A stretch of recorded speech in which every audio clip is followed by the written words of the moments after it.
So I'm very open about the fact that I struggled with anxiety for a long time. Yeah. And what's interesting about anxiety is that, I'm now talking to you from the perspective of being 53 years old. I was like really fucked up. And by fucked up, I mean, not that I was like stealing cars or breaking laws or doing anything like that, but I was not comfortable in my own body. And the way that I would describe it is, I think from that moment, literally, that moment in fourth grade that I just shared with you, it makes me really sad to think about the fact that I was just a fourth grader that had had a traumatic experience. I didn't know, but my nervous system remembered. And so anytime I went to bed, I woke up the next morning with the sensation in my body that something was wrong. And any pattern of behavior or thinking that you start to repeat becomes a habit. Habits are just patterns. That's all that they are. And so I had a life experience because of one incident where I would wake up every single morning and feel like something was wrong and I couldn't put my finger on it. And the more that you wake up and think something's wrong, the more your brain is going to find reasons why something might be wrong. And so I developed this sort of chronic state of feeling on alert, feeling this sense that I got to be aware. Fight or flight. Yes, yeah. Yes. My, in clinical terms, my sympathetic nervous system got switched on. And I had no idea how to turn it off. And if you don't know how to calm your nervous system down, to flip off the sympathetic nervous system and flip on the parasympathetic nervous system, which is your calm, grounded, resting nervous system, you will forever struggle with focus, with being present, with the ability to think clearly and make good decisions.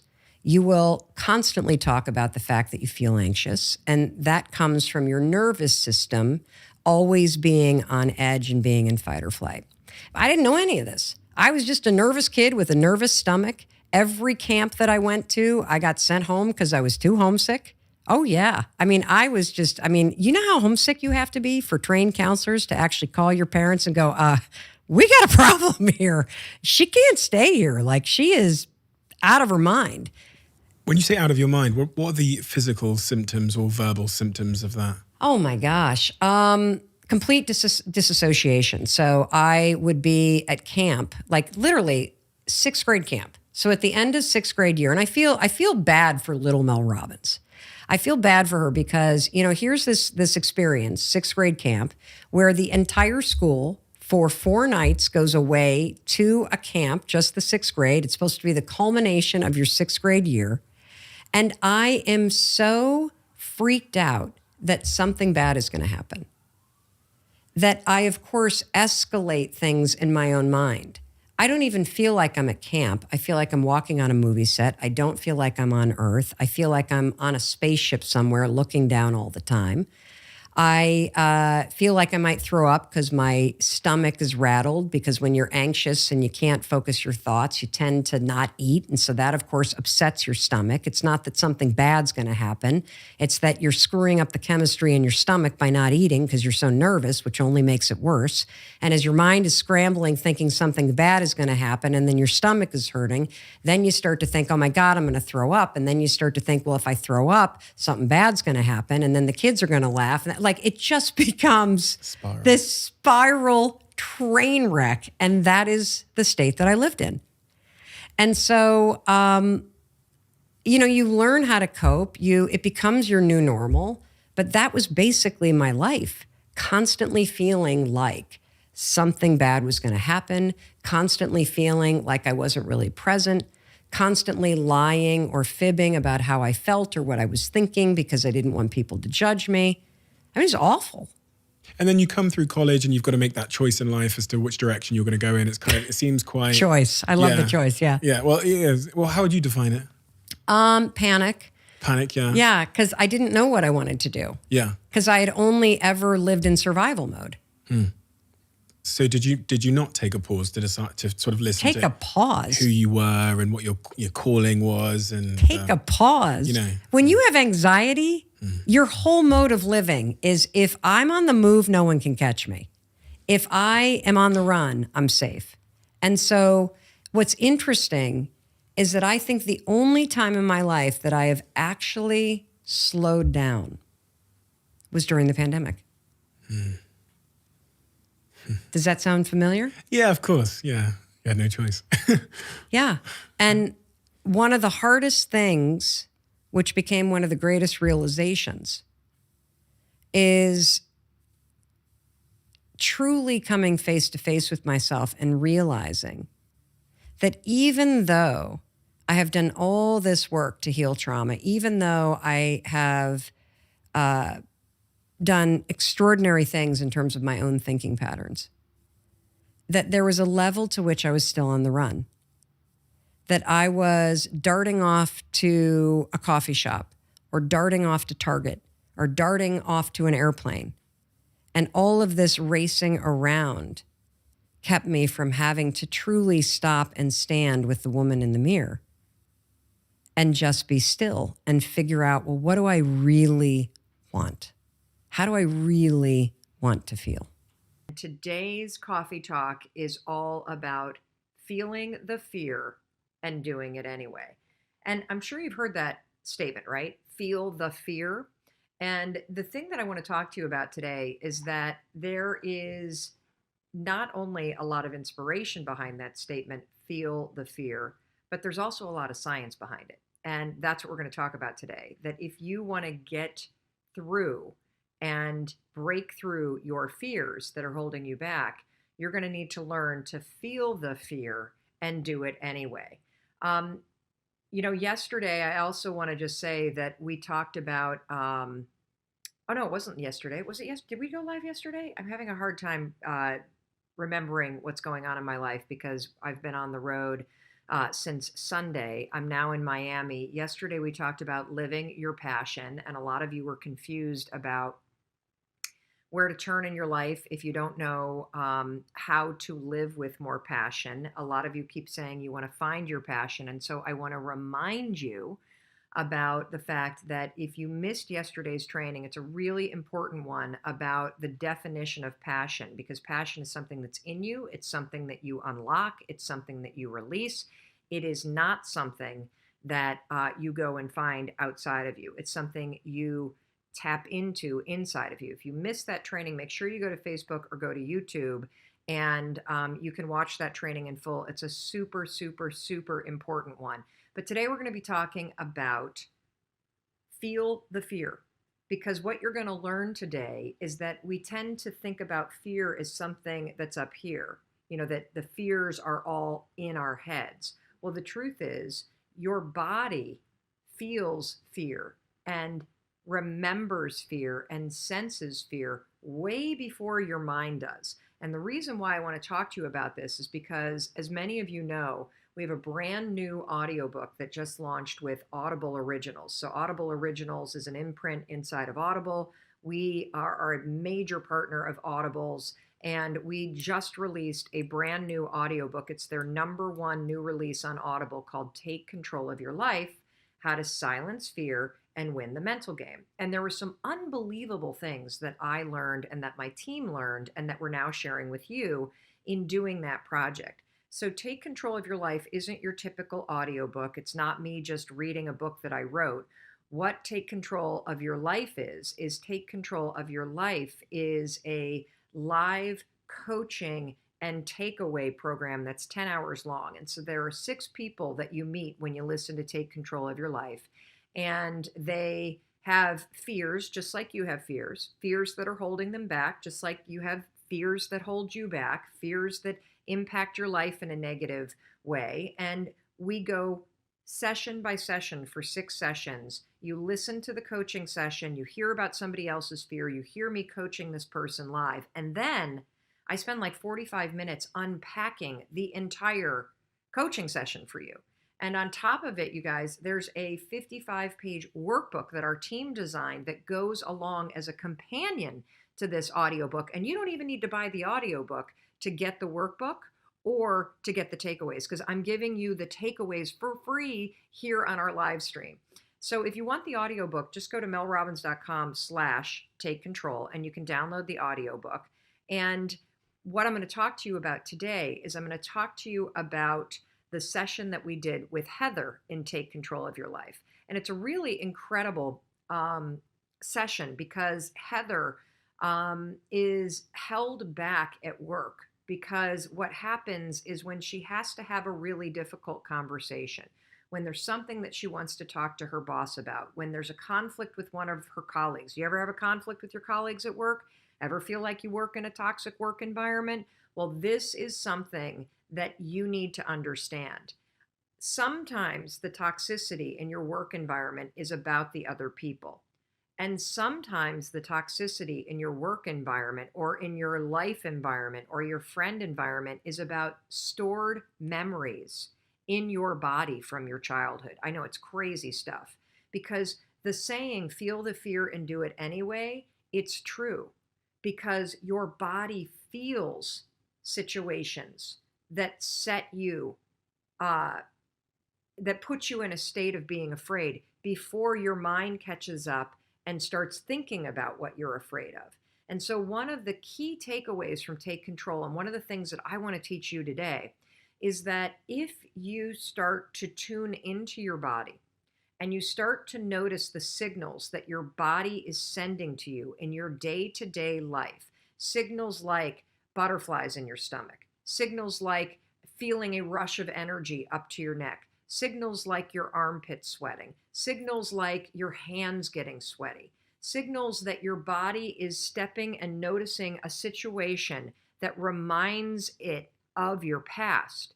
Learning how to read those signals that, oh my God, here goes my body. My body is starting to recognize that this is a situation that puts me on edge. Recognizing those signals first and slowing the body response down before your brain starts to go, oh my God, oh my God, oh my God, oh my God, that is a critical skill in taking control of your life. You know, I've heard a lot of experts say that fear isn't real. That is such a bunch of baloney. Fear is so real. In fact, there are probably things that you're afraid of doing right now in your life, in your relationships, at work. And the fact that you're afraid, that's robbing you of all of the experiences that you want to have in your life. I mean, if you're afraid to fly, that's going to limit your ability to travel and see the world or go visit friends. If you're afraid of public speaking, that's going to really limit your ability to express yourself and share your ideas. If you're afraid of talking to your boss or asking for a raise, that directly impacts how much money you make. Or what if you are dreaming of starting a business or you've already started a new business, but you're afraid to talk to people and you're afraid to share your business with people? I mean, fear is something that stops us all. And that's why I'm here to talk to you, because it doesn't have to.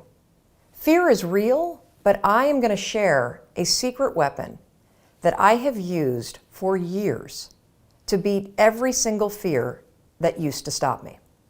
Now, first, before we get into this secret weapon, I just want to cover a few facts about fear, what it is, what it isn't, and some things that you may not know about fear. So first thing, fear is a physical state in your body that is exactly the same as excitement. Let me say that again. Fear and excitement are the exact same physical state.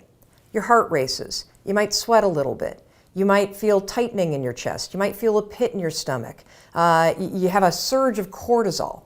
It's basically the way that your body goes into a hyper-aware state because it's readying for action. Now, what's the difference between fear and excitement?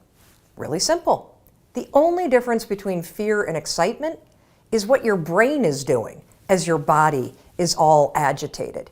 If you're excited, your brain's going, oh, wow, this is going to be so cool to ride this roller coaster. If you're afraid, your brain's going, no way, there's no way I'm doing that. This is dangerous. Get out of there. Don't do that. It's saying something different. So what's critical about understanding this is that we're going to use the fact that your mind is either working for you for excitement or against you with fear to your advantage. And I'll tell you about it in just a minute, how you're going to do that. Second thing I want you to understand is that you may have heard the advice, feel the fear and do it anyway.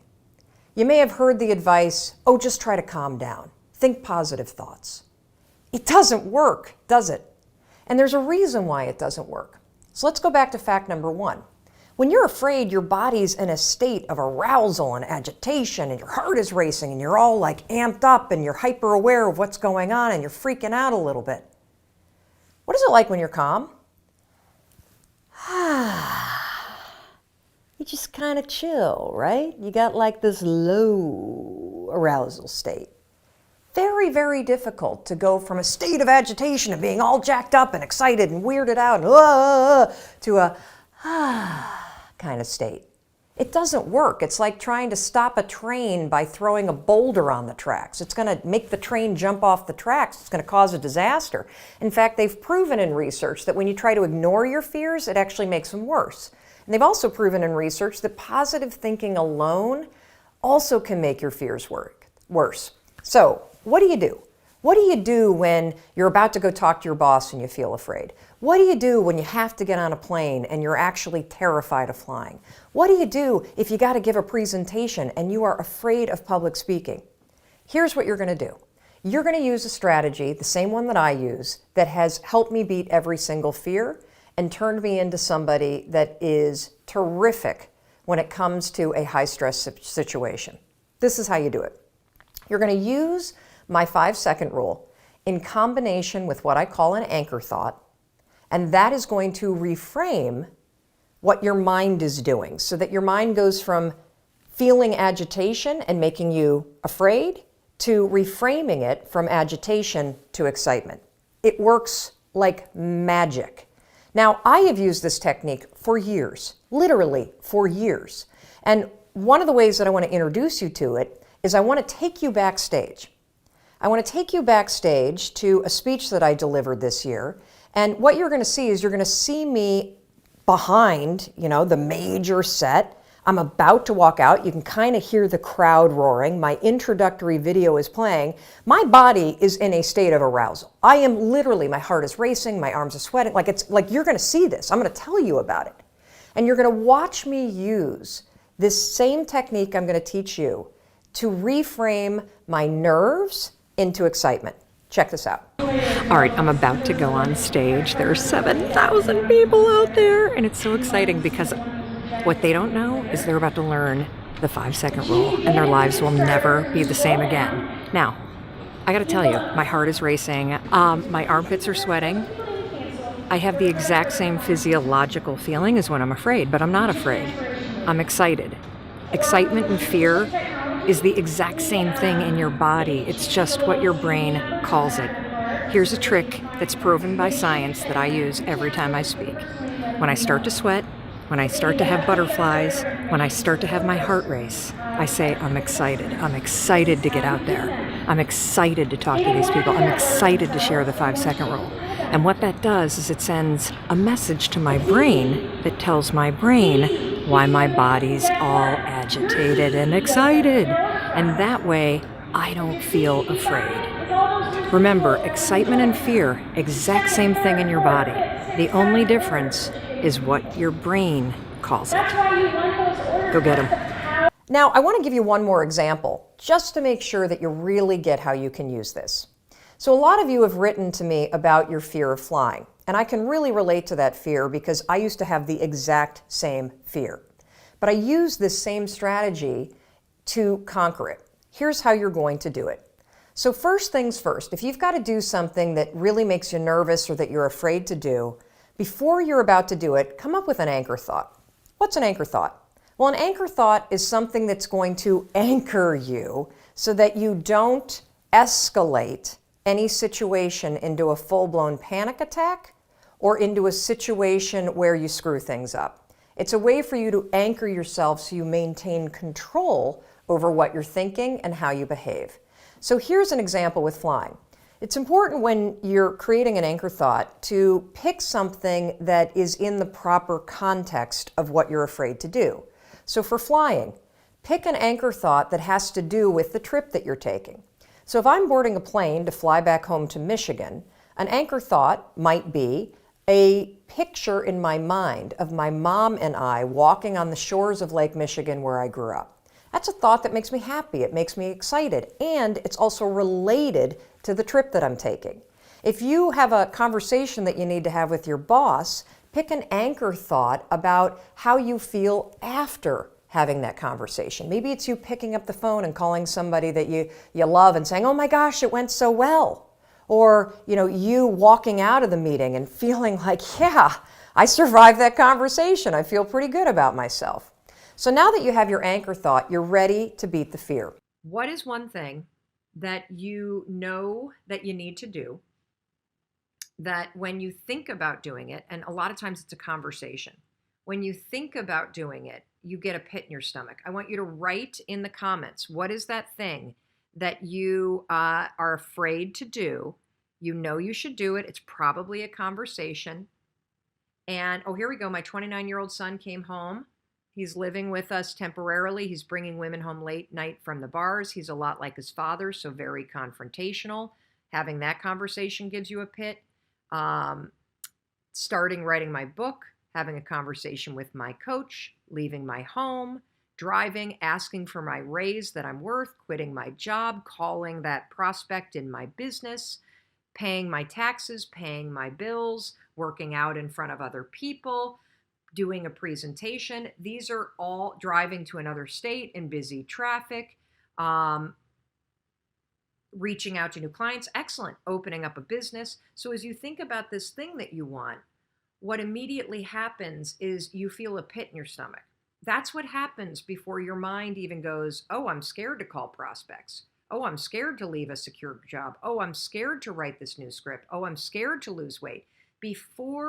I'm scared to address the issues in my marriage. I'm scared to talk to my husband about money. I'm scared to stand up for myself. I'm scared to act as I feel I should because I'm scared about the negative consequences. Your brain doesn't even process it yet. What happens is you have an idea about this thing that you know you need to do, and you immediately feel a pit in your stomach, or you feel your chest tighten, or you feel energy rise up into your neck, right? Your body is feeling the fear first. And believe it or not, part of the self-awareness and self-mastery and the ability to move your life forward is not only in 5, 4, 3, 2, 1, finding the instant motivation and courage to push yourself forward, but the true liberation and freedom is going to come when you start to understand the body signals that got programmed a long time ago in your body that are holding you back, and learning how in those moments when you get a pit in your stomach to recognize it and slow the body sensations down and then move forward before your mind starts talking you out of it. So a lot of what happens for us is you had situations when you were a kid, maybe your mom or your dad were really intense. Maybe you grew up in a very competitive household. Maybe you were the kind of kid that things were better in your house when you were seen but not heard. And so and your body remembers it. Your body remembers situations when your parents were yelling because as a kid it feels traumatic. Your body remembers situations where in a classroom you were nervous or afraid to be called out or be seen. Your body remembers moments when you were embarrassed. And so what's interesting is that your body will now face any situation where you're about to be seen or you're about to speak up or you're about to do something where you're facing uncertainty or you're about to face judgment. And your body remembers those situations and it starts to get nervous or agitated or on edge because it knows, oh my God, you're about to do something that's going to expose you, and your body wants to keep you safe. That's why your stomach starts to go grumbly. That's why your chest starts to get tight, because you are about to do something that exposes you. You're about to do something that is new. You're about to do something that is scary, and your body wants to try to protect you. Now, your body's misreading the situation, by the way. I want to tell you a little bit about the science. So there's this famous neuroscientist called Antonio Damasio, and he did a really interesting study where he discovered that our body senses fear before our mind even realizes it. And when fear or danger, speaking to your boss, calling a prospect, going to the gym when you're not proud of the way that you look, and it's not fear like terror. It's more that low grade agitation in your body. I felt it yesterday because I went to a boot camp class yesterday and I'm not in good shape and I don't do camp classes. And Kendall and I are staying at this hotel where, holy cow, everybody seems like there's some sort of professional weightlifter or Instagram model. And so it was really intimidating. And I could feel that agitation in my body. That's the kind of fear I'm talking about. I'm not talking about the paralysis fear your life is threatened and you really are in a life or death situation. I'm talking about the low grade agitation that is there when you're about to do something that makes you feel a little uncomfortable. So when fear or danger is sensed in the body, your body begins a stress response before your mind even catches up. And if you want to take control of your life, you got to take control of that physical state. And it starts with catching these moments, everyone, when you start to feel it. Okay. And so for some of you, it may be a pit in the stomach. For some of you, it may be tightening in the chest. For Heather, who was one of the people I coached in Take Control, it was this massive wave of heat that went into her chest, tightness, a rash, and then she could start to feel that she was crying. You need to understand, how do you react to situations that make you nervous? Write it in the comments. Write it in the comments. Is it a tightness in your stomach? Is it a tightness in your chest? Is it a deep, tense breathing? Is it a rash? Do your thoughts race? What is it that happens to you when you think about going in and talking to your boss about a raise? What is it that happens to you when you think about picking up the phone and calling a prospect in your business? Here's tightness in the chest. Crying, shallow breathing, the heat wave comes on, my thoughts start to race, my tummy gets upset. Excellent, excellent. These are all physiological responses of your body getting in a state where it's about to pay attention. It doesn't mean that anything's going to go wrong. The problem is when you feel that chest, sweat, stomach drop, the shutting down, the nervous belly, when you feel that, you immediately assume something is wrong, and you have trained yourself to do one of two things: shut up or don't show up. That's it.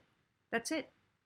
And what we want you to do is, I want you, when that happens, what I want you to do is go, oh, here's my body. Here's my body sensing something. Just call it out for what it is. And then I want you to slow your body down. I want you to take, and look, here's Ro the realtor. I used the 5-second rule to ask for a better commission split, and I got it. Good. Because here's the other interesting piece of science. You know that wave that you feel, or your tongue gets numb, or you get tightness in your cheeks, or you freeze? You know when that happens?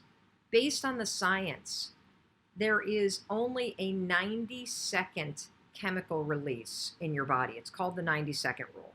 When your body stomach starts to flutter, when your heart starts to race, when you feel this feeling of fear that you have that's unique to you, based on the science, there's a 90-second rule, and all of the chemical release that's happening, because your body is going into a state of being alert, it only sticks around for 90 seconds, as long as you don't let your thoughts race. If your thoughts start to race, you'll start to agitate the situation. I'm going to be talking to you about the connection between worrying and anxiety, and how it is critical, if you want to quiet your anxiety, if you want to stop worrying, if you want to get control over what you're thinking about, it's going to begin with a habit that you have, that somebody else trained you, that you've gotten really good at this habit. And you know what the habit is? It's the habit of worrying.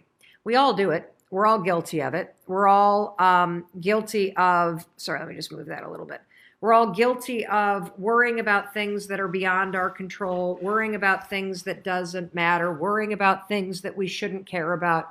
Sorry, I've got the streaming lights anymore. Hold on, let me just ask Mandy a question.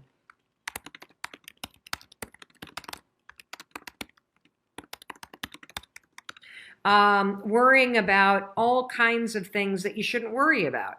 And it becomes a habit. It becomes a default way of thinking. And so in order to kick off Anxiety Week, I want to explain the connection between worrying and why that impacts anxiety. And now, since we're talking about anxiety, I have to be very clear about something, okay? I am not a therapist. I am a individual who struggled personally with anxiety for more than 2 decades. I took Zoloft, which was a lifesaver, and I strongly believe in trying medication when a professional believes that you are so in a hole mentally that medication will give you the ability to start to claw your way out of that hole. I have learned so much about anxiety because of my own struggles, and 5 years ago, I trained myself to be a deliberate thinker, just like I'm training you to be a deliberate thinker in this program. And through everything that I am about to teach you, and all of the strategies that you're about to learn, I learned all of these by researching anxiety. And I road tested them on myself while I was still in therapy. And I then started going off of my medication. And as my mindset reset and as my thinking patterns became more positive and stronger and healthier, I was able to completely cure myself of anxiety. And I say that with the utmost of relief and confidence. And I have also gone on to use these exact same techniques that I'm going to teach you to help my children deal with their anxieties. I've written extensively about anxiety in the 5-Second Rule book, which is right behind me. We've sold almost 1 million copies of that book. It is the #1 self-published audiobook in the history of Audible. I'm so proud of it. And I speak at length about anxiety and using the 5-Second Rule to cure yourself of anxiety, okay? But I need to make it very clear that these training sessions are in no way, a substitute for getting professional help. If you have the kind of clinical anxiety or you suffer from an anxiety disorder, it is paramount that you seek professional help from a therapist one-on-one, that you try remarkable therapies. I'm going to say it wrong, but it's EDRM or ERDM, which is the rapid eye movement therapy, incredibly helpful. And so don't be a hero. Don't go off your meds cold. Don't quit therapy because you think that this live training program is the answer. This live training program is a step. And this live training program for the next week in particular, while we talk about anxiety, you're going to be introduced to tools that are grounded in research and tools that have worked for millions of people and tools that you can take back to your therapist or take back to whatever counseling you get to help you become a deliberate thinker, which will help you quiet your anxiety, get control of it, and then ultimately cure it with the help of a professional if you have an anxiety disorder. So that said, please, please, please listen to everything that I'm about to tell you and try it, okay? Please try it because this stuff works if you practice it. And again, quieting anxiety, it's not an event. It's not a one and done. This is a process that you are going to repeat over and over and over again. Because the connection between anxiety and your mindset begins with your habit of worrying. We have a question from Twitter. Is worrying the same as overthinking? If you're overthinking about positive stuff and keeping yourself in an excited state, no, it's not. If you're overthinking and the overthinking is you spinning scenarios in your mind that are negative, yes. Overthinking is another word when it's negative for worrying on overdrive. It means that you worry in loops. and you keep repeating the worry over and over and over as if you were washing the same load of laundry over and over and over again. And so we're starting with the habit of worrying about things that don't matter, worrying about things that you can't control, worrying about things that haven't happened yet, worrying about things that are far off in the future. When you start to train yourself to think about things that are not in your control, or think about things that are statistically likely never to happen, that is when you can get into trouble. And that's why we're going to start with worrying. You see, worrying is when you allow your mind to default on autopilot and think about things that don't serve you. Think about things that are outside of your control. I'm going to give you an example that's very recent in my life. So I don't know, there were a bunch of you that noticed in the live streams that were on January 6th and January 7th, and I think January 5th. Many of you noticed that I had a lot of discoloration on my neck, and I had what appeared to be a lump. And my own dermatologist pointed it out to me, that I had a lump that was kind of like right here. Now, the second that somebody says lump, what are your thoughts default to? Automatically. The second somebody says you got a lump on your neck, cancer, of course. I've got some sort of disease that's going to kill me. And so what do I do when my thoughts go there? Well, then I start touching it, and I start poking at it, and I start pinching at it, and then I start asking everybody, do you see this lump on my neck? And asking people if they see a lump, that's a proactive action. That's a good idea. But the bad thing to do is to let your thoughts then default to thinking that you have cancer, to thinking that there's something wrong, to thinking that you're going to die, to thinking that this is going to be a major problem, to thinking that there's an emergency right now. And the problem with allowing your thoughts to go that way is because when you start to think about things, first of all, it's outside of my control if this is cancer or not. It's outside of my control right now if this is going to kill me.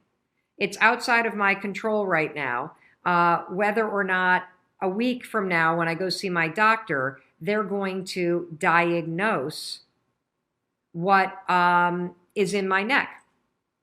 Full disclosure, I saw my doctor. There's nothing wrong with me, okay? So if you allow your thoughts to constantly drift to the worst case scenario, what's going to happen as your thoughts spiral is your body is going to pick up on the fact that your thoughts are negative. Your body's going to pick up on the fact that your brain is worried. And what's going to happen if you allow your thoughts to spiral the way that mine started to about this silly little lump on my neck is that you will start to trigger agitation in your body.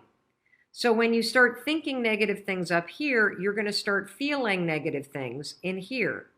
You might feel a pit in your stomach. You might actually start to sweat.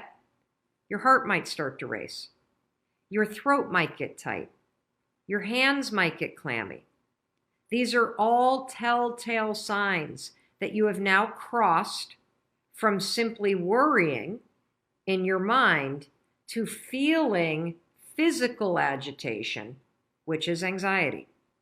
So that's the relationship between worrying about something, which is thinking negative thoughts about things that are outside your control, and anxiety, which is when those worries become physical agitation in your body caused by your thoughts. That's it.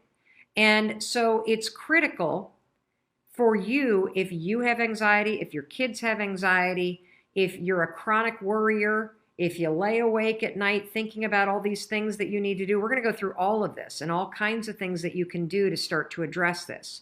It is critical that you understand that there is a connection between the day-to-day anxiety that many of you feel. We're not talking about anxiety disorders here. We're talking about the day-to-day anxiety that you feel that is triggered by the worries in your own head, that is triggered by the overwhelm that you feel in your life. This is anxiety that you can quiet. This is anxiety that you can get control of, because this form of anxiety is all triggered by your habit of worrying about things beyond your control. Worrying about whether or not your boss is going to snap at you. Worrying about whether or not your spouse is going to be in a bad mood when you walk in. Worrying about things that you can't necessarily control. And so here's the thing that you want to do. When you have a worry, for example, being worried about a lump in your neck is a good thing, because it'll get you to take action.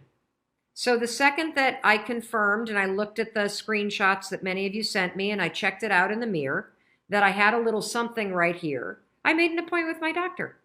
And then you know what I did for the rest of the week? I practiced the tools that we've already covered in videos 1 through 11. I practiced the tools of autopilot versus deliberate thinking. You see, you worry when you're on autopilot.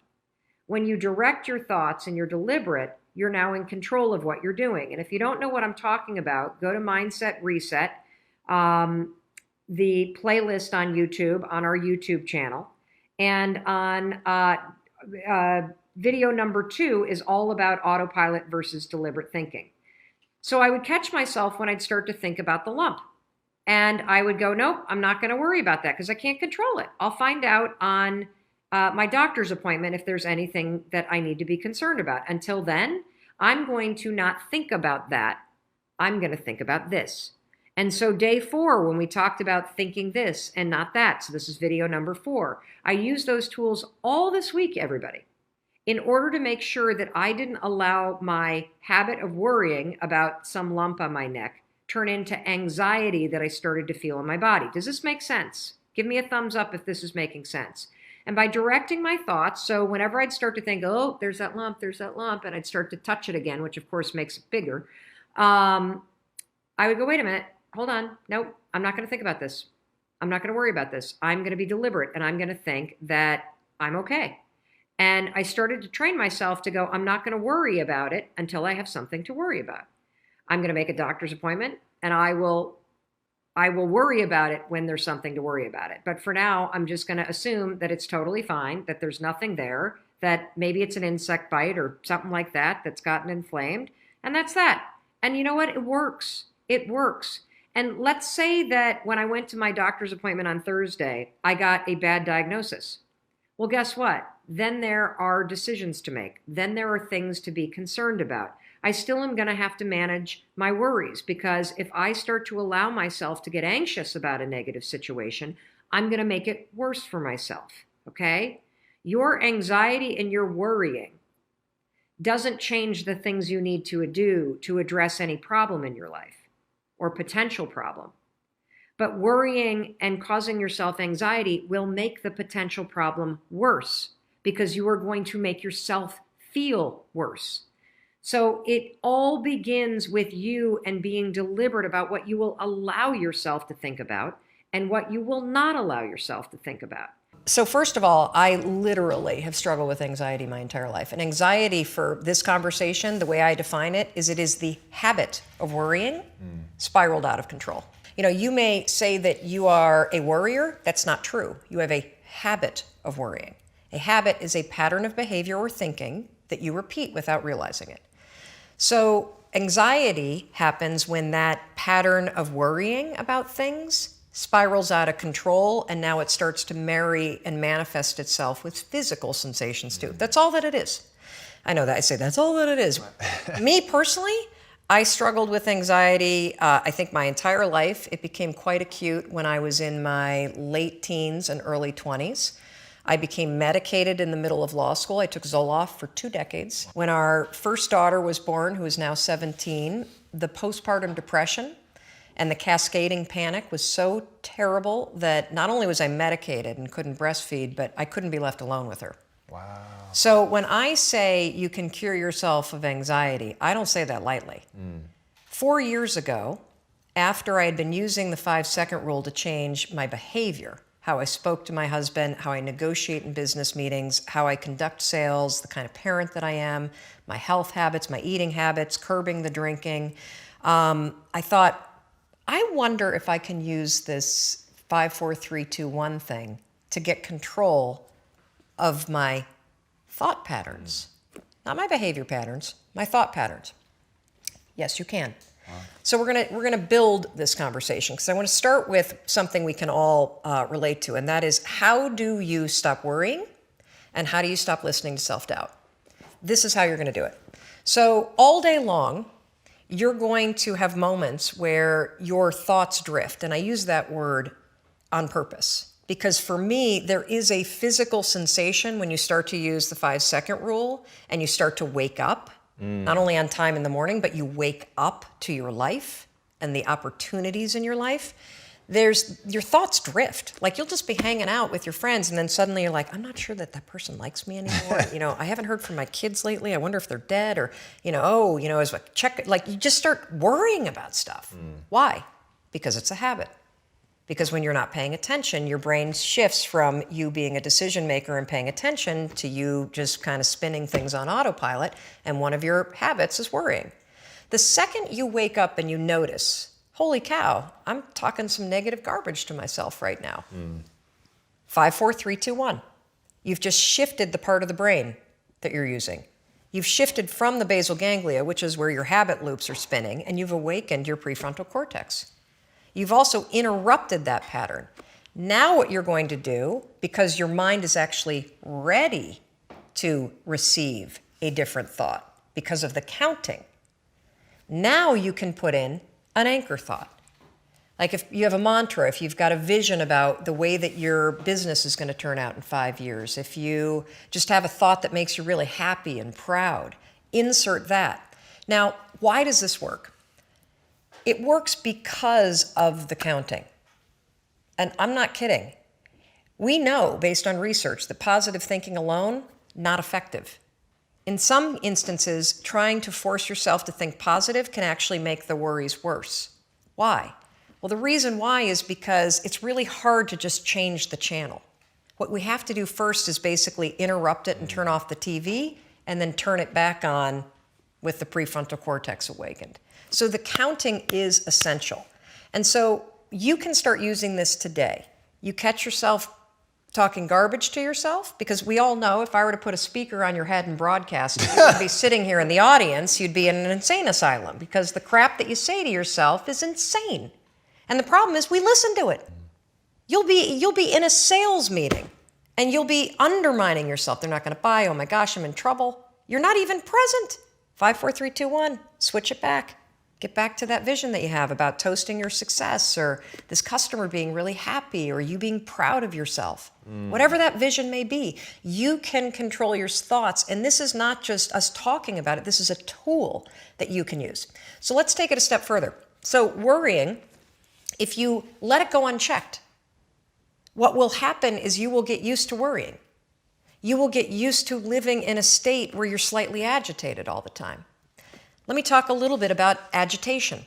So what we know based on research is that physically, in your body, so physiologically, being excited is the exact same thing as being afraid. Let me say that again because it is so important. In your body, being excited is the exact same thing as being afraid. Your body doesn't know the damn difference. Your heart races, your armpits sweat, you're like, you may get tight in your throat. Your cheeks may get pink like mine do when I get excited. The only difference between excitement and fear is what your brain says. And the problem is if you have a habit of worrying, guess what you're going to tell yourself is going on? That you're like freaking out. That you're not excited, that something must be wrong. Oh gosh, why would you say something's wrong? Because you got a habit of saying that all the time. Even as I became a speaker for a living, or I'd be on CNN, when I first started doing it, I would be freaking out backstage. But even though, just last week, standing backstage, about to go on, 8,000 people, heart races, armpit sweat, my hands get clammy. I'm not nervous though, not at all. I'm excited. And so I developed this technique, and research out of Harvard, not based on my technique, but something very similar, proves that if you basically, right before you're about to do something, take a test, run a race, public speaking, a business negotiation, ask somebody to marry you, whatever it may be that gets your heart racing, just do this. Go, I'm excited. I'm excited to give that speech. I'm excited to ask him or her. I'm excited to do this race. I'm excited. Because what happens is you give your brain context, so your brain doesn't escalate the stuff going on in your body. Your brain's not worried. Make sense? Yeah. So you can combine this with the 5-second rule. So we know how to do worrying. You catch your thoughts drift, 5, 4, 3, 2, 1, anchor thought. If you start to feel your heart racing, 5, 4, 3, 2, 1 to awaken the prefrontal cortex, and then start going, I'm really excited to do this. I'm really excited to do this. Another technique that you can use is ask, I think they call it interrogatory questions, where instead of giving yourself a pep talk, say, well, why am I ready to do this? Why am I ready? Because that'll force you to answer the question, which then convinces you. So why am I ready to close this sale? Why am I ready to give this speech? Why am I ready? So those are two strategies that you can use backed by science that are proven to actually make your performance be much better. Now let's take it a step further to anxiety. So anxiety is what happens when the habit of worrying spins out of control, your body gets really agitated, and then you allow your mind to escalate it into a full-blown panic attack. So for those of you that have not had the pleasure of having a panic attack, let me explain what it's like. So have you ever been in your car and you're driving down the road and you go to change lanes and all of a sudden there's like, oh my God, there's a car right there, right? And you swerve a little bit and then your heart's like, and you may sweat a little bit and you grip the wheel really tight and you're super locked in on the road ahead of you. But then that car pulls away and the near miss scenario passes and your mind starts going, okay, you're all right now. Right. You're all right now. That's it. That's all. That's what a panic attack is, only it happens while you're standing in front of your coffee pot. Seriously. You have that same, oh my God, what behind that? And your heart's racing, and the problem for your brain is that your brain can't look around and say, holy cow, we almost got hit by a car. Right. Your brain's saying, what the hell is wrong with her? She's making coffee and she's freaking out. And so now your brain has a problem, because what's your brain's job? It's designed to protect you. So your brain will now do whatever it can to magnify the problem. Remember, we talked about the spotlight effect. It'll start telling you all kinds of crazy stuff because it can't figure out contextually what the hell's going on. She's just making coffee, now her heart is racing and she's breathing really. Holy cow, maybe she is having a heart attack. A lot of people that have panic attacks say, I think I'm dying, oh my God, what's happening? Wow. Or you'll see them do the deer in the headlights thing where they got to get out of the room. That is the spotlight effect in your brain, now taking control and magnifying everything to get you out of whatever it was. So here's how you use the 5-second rule. You use it to stabilize your thoughts before the panic escalates. And then what happens is it drifts into worry and then it disappears. Right. So the second you feel worry, you catch it, you train yourself to do that. If you start feeling yourself getting, your heart racing, you can 5, 4, 3, 2, 1 and use the I'm excited. If that doesn't work, literally 5, 4, 3, 2, 1, and just give yourself an anchor thought, literally, of you being okay. Anxiety always begins with a worry, always. It begins with a thought that is triggered by something. So if you suffer from anxiety, you wake up in the morning and your mind spins, you lay in bed at night and your mind spins, you walk into work and you feel anxious in your body. Interestingly, another major trigger is being home or going home and that moment right before your partner walks in the door. If you feel anxious when your partner's about to walk in or you're about to walk into your own home, that is a major signal that you are in the wrong relationship, that there is something incredibly off and you either need to get into counseling, but that is one that we hear a lot about. Wow. Because you're walking into a situation that feels uncertain. Yeah. A lot of people, by the way, had parents that were abusive or parents that were yellers. So they also are experiencing ghosts from the childhood of it's 5 o'clock, dad's about to come home and pour a drink and everybody's on edge. Yeah. So write down the triggers, okay? Because having kind of the triggers ahead of time will help you come up with a plan for how you're going to catch yourself when your mind defaults to the automatic ways that it thinks. Then what I want you to write down next to the trigger is what exactly are you worried about? So having the trigger and then the what do I worry about? I worry that my boss is going to yell. I worry that my partner's going to yell. I worry that I'm going to get in trouble. I worry that my friends are going to laugh at me. I worry that I'm going to be whatever the it may be. Then what you're going to do is you're going to write down what I call an anchor thought. An anchor thought is something that weighs you down and it makes you excited. And so here's how the strategy works with the 5-second rule. The next time you're in a situation, and let's just use the example of pulling into your own driveway or your own apartment, and maybe you've got issues with your boyfriend or girlfriend or your roommate, and that makes you unsettled.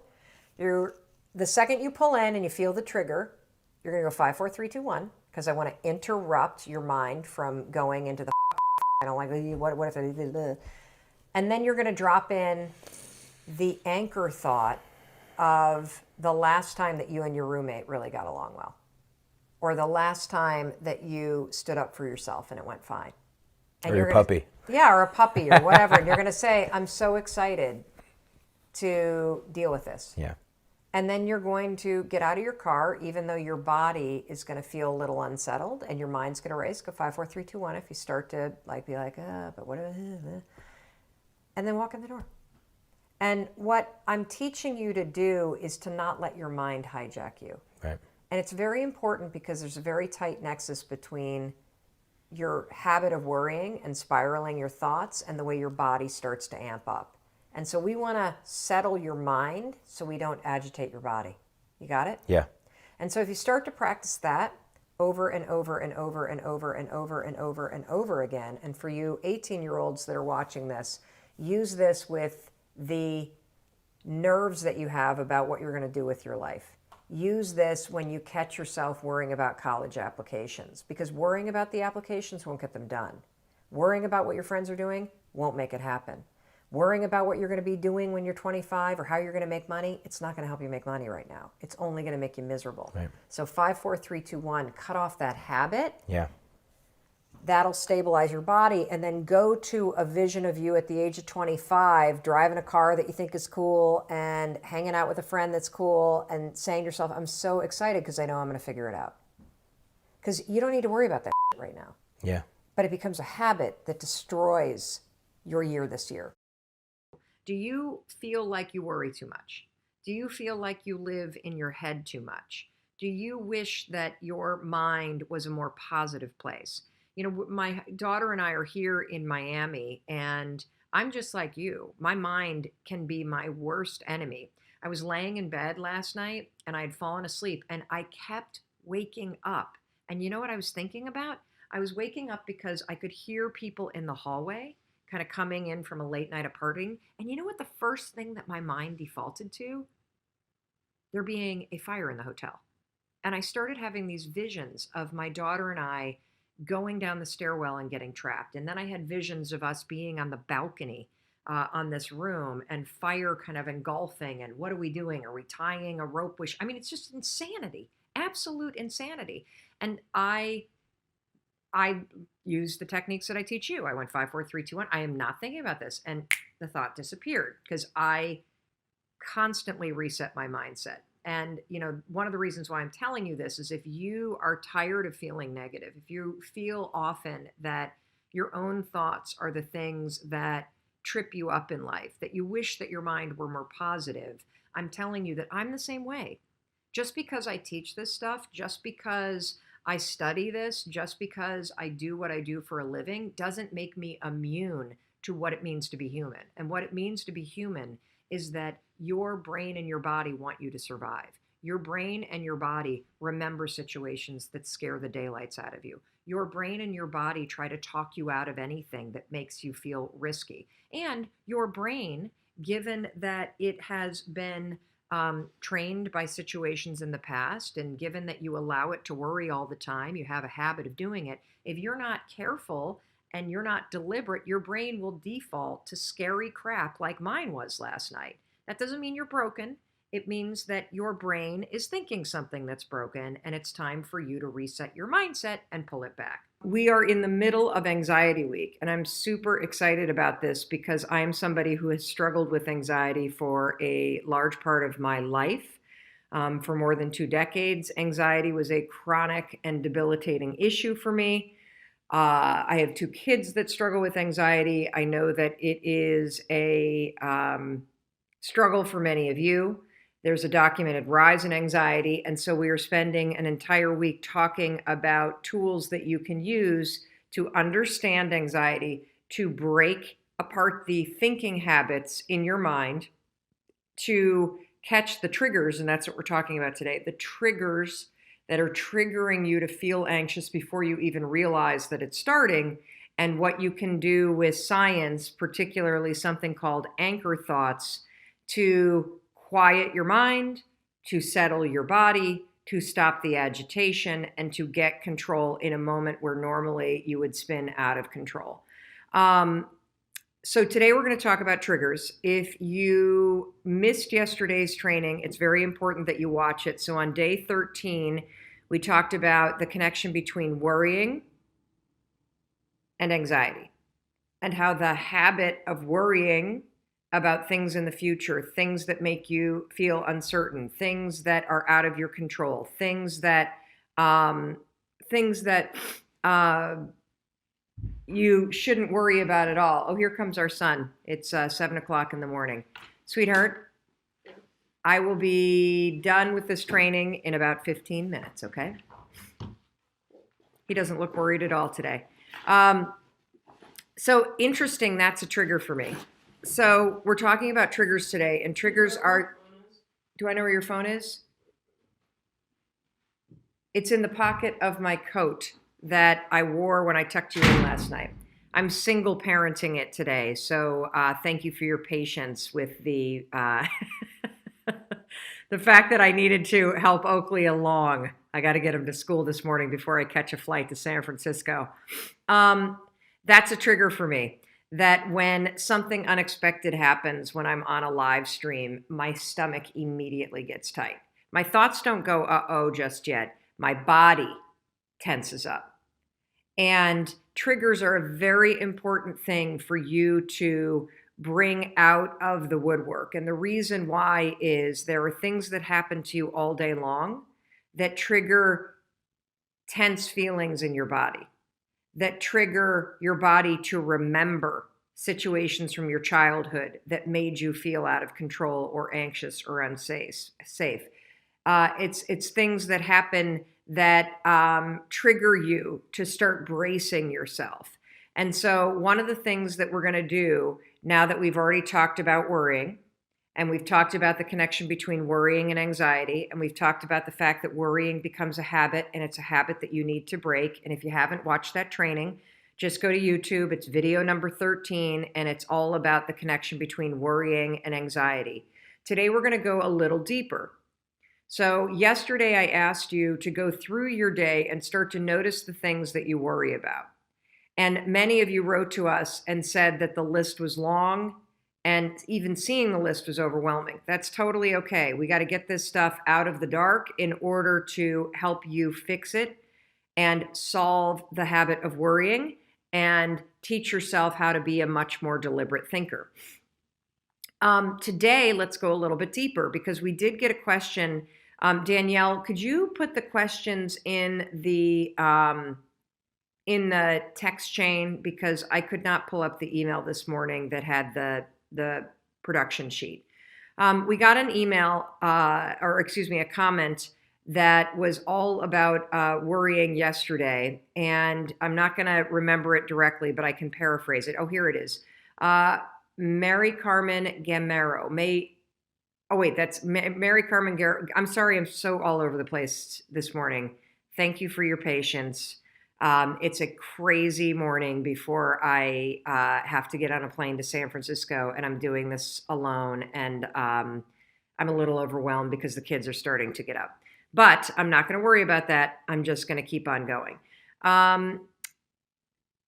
Yes, here it is. Thank you. Martha Lester Smith. This all makes so much sense to me, but I'm struggling with catching myself in the moment and redirecting. I can often look back and see where and when my mind went to the negative, to the worry, but I don't catch myself in the moment. Any suggestions?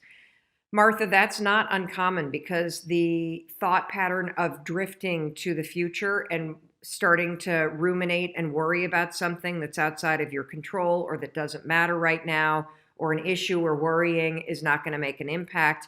It's such a habit that most of us aren't even aware when our minds are doing it. So this is going to be a new skill. Have patience with yourself.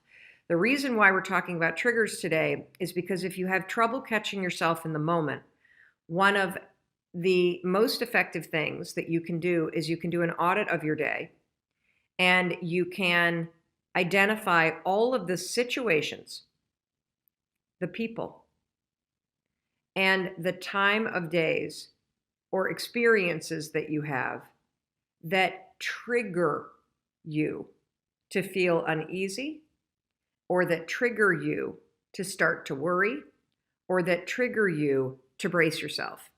And by going through your day and doing an audit and identifying those moments or times a day where you're tense or where you're on edge or where you anticipate that bad things are going to happen or it's something that you worry about, knowing the triggers in advance gives you a tremendous amount of power because it allows you to pre-plan what you're going to do in response to that trigger. So let me give you an example.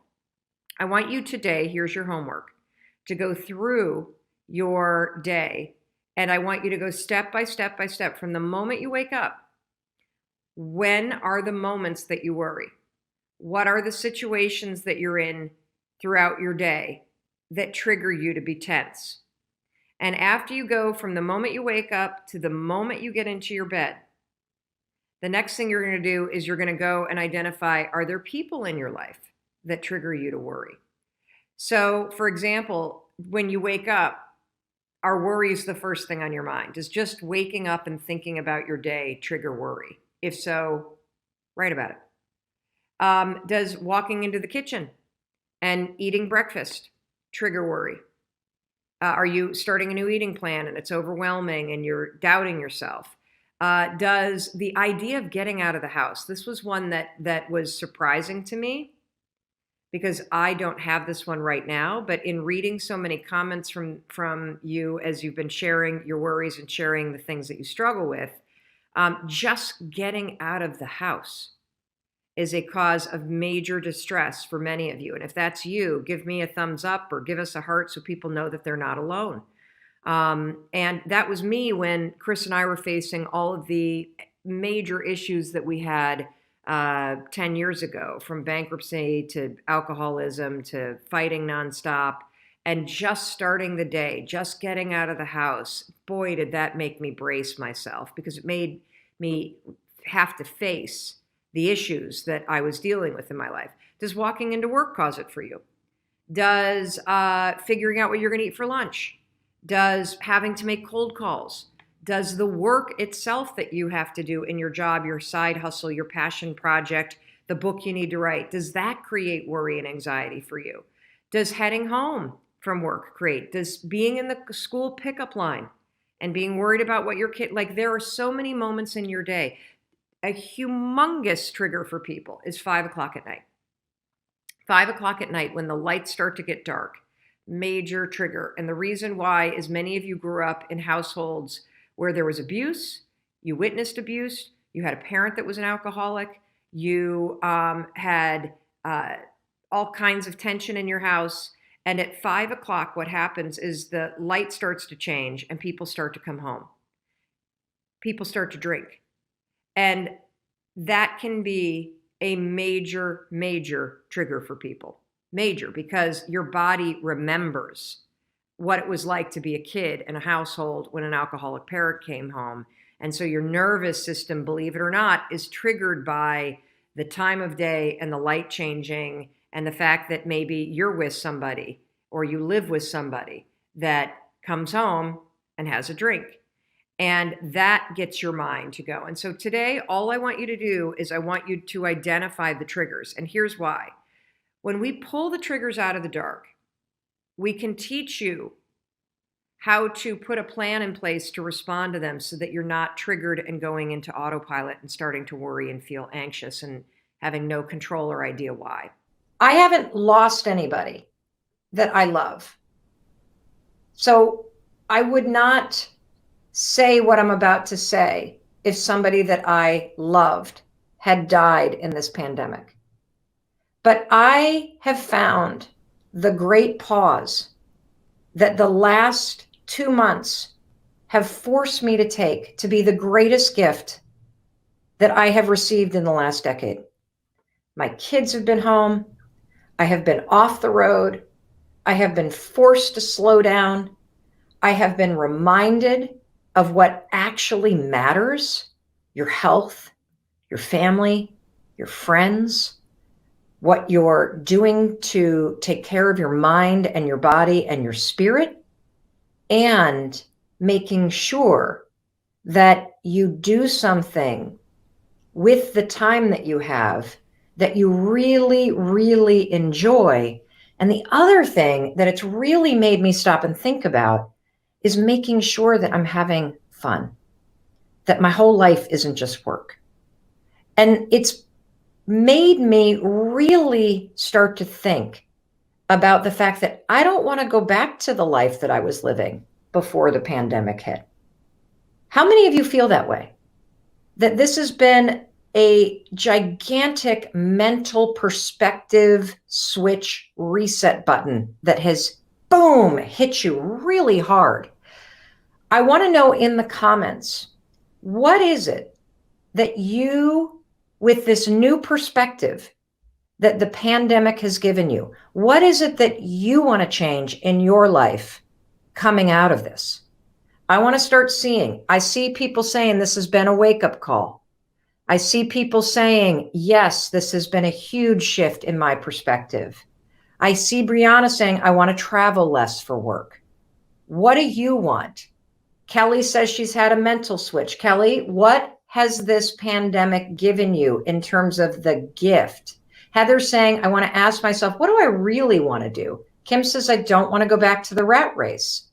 Brock says, I want to start the year excited about it. I see somebody saying, Larissa says a new business. Megan says, I want more boundaries. Tara says, I want to have more fun. What is it that you want to change, given the gift that this pandemic has given you in terms of shifting your perspective? Dinky says, value my friends and family. Jill says, take care of my mental health. Spend more time with family. What do you want to change, everybody? Seriously, what do you want to change about your life? Is it a relationship? Is it that you have had the time to take care of yourself in small ways, and that's giving you greater control in your life? Do you want to change your job coming out of this? Do you want to launch a business coming out of this? Do you want to change your timeline for achieving your goals? Is there some project that you want to take on? Because what you're going to hear me say over and over again is that the single most important project you could ever work on is yourself.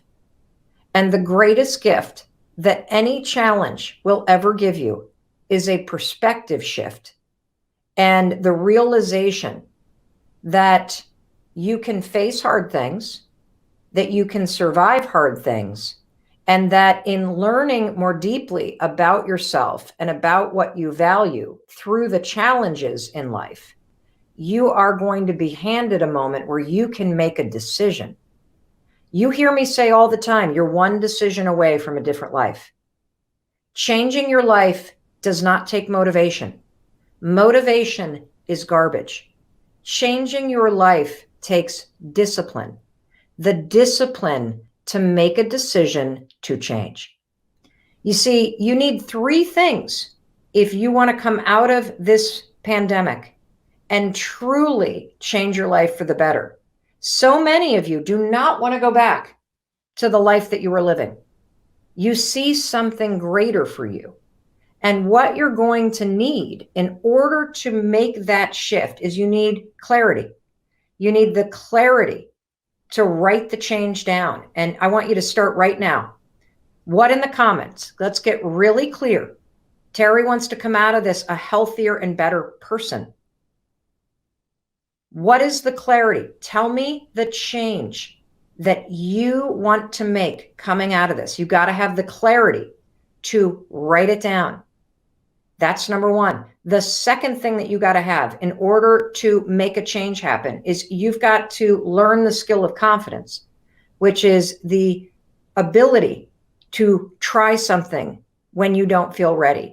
You may not know how to do this change. I see advocate for myself. I see more physical movement. I see I want to change my job. I want to start a business. I want to earn more money. I want to travel less. I want my work to have meaning. I want to get out of an abusive relationship. I want to help people in need.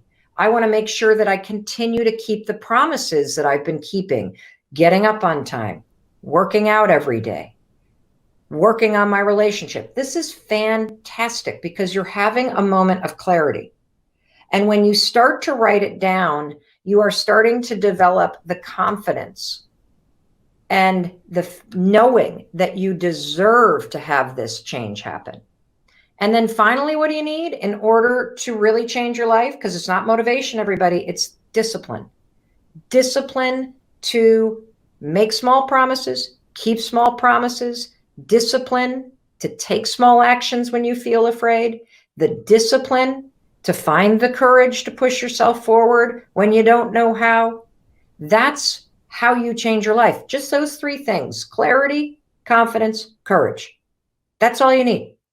And that's why you got me in your life, because I'm here to push you. I'm here to encourage you. And I love seeing what you want to change. That, oh, I see you need help building confidence. No problem. I got you covered. Because confidence isn't something that you feel. Confidence is a skill. Confidence is the willingness to try, because it's through the act of trying, through the act of simply writing down what's the change that you want to make right there in the comments. Just writing it down and trying it out, trying out writing what that feels like, that's going to show you that you have the ability to start to express the things that you want. And that's the first step, to claim these things that you think about. So for those of you, more than 100 of you, who have written to me in the last week and who have said, I've had a huge perspective shift thanks to this pandemic. And there are some major changes I want to make in my life. I want to start a women's group. I want to end this relationship that I'm in. I want to stop bashing myself all the time. I want to launch that business I've been talking about. All of the things that you've put on hold. Now is the time to change. So many of you asked me, is it the right time to change your job after a pandemic like this? Absolutely. Because if you don't hear the clarity that's inside you, if you don't quiet the noise and tune in to hear, if your instincts, if your wisdom, if your knowing, if inside of you, you hear yourself saying, I got to get a new job. I got to get out of this relationship. I don't want to live where I live anymore. I want to be near the water. I want to be in the mountains. I want to be out of the city. You have to tune into that stuff. And then it's about confidence and courage to take action. That's it. Hey, it's Mel. Thank you so much for checking this video out. And if you like this one, I have a feeling you're going to like this one too. I'll see you there.